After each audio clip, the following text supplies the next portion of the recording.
بسم الله الرحمن الرحيم. التوسل بالإمام الحسن عليه السلام. اللهم صل وسلم وزد وبارك على السيد المجتبى والإمام المرتجى سبط المصطفى وابن المرتضى علم الهدى العالم الرفيع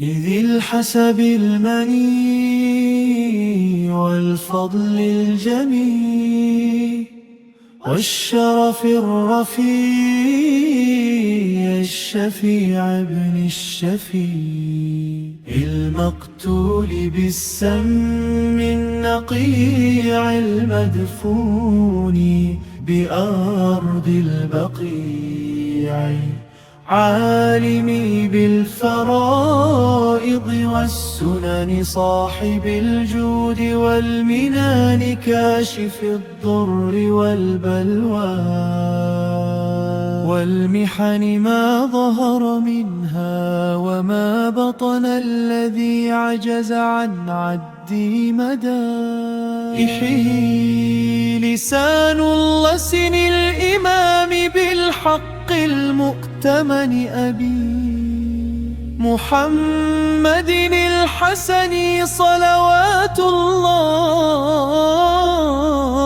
وسلامه عليه. والصلاة والسلام عليك يا أبا محمد يا حسن بن علي أيها المجتبى يا ابن رسول الله يا ابن أمير المؤمنين يا ابن فاطمة الزهراء يا حجة الله على خلقه يا سيد شباب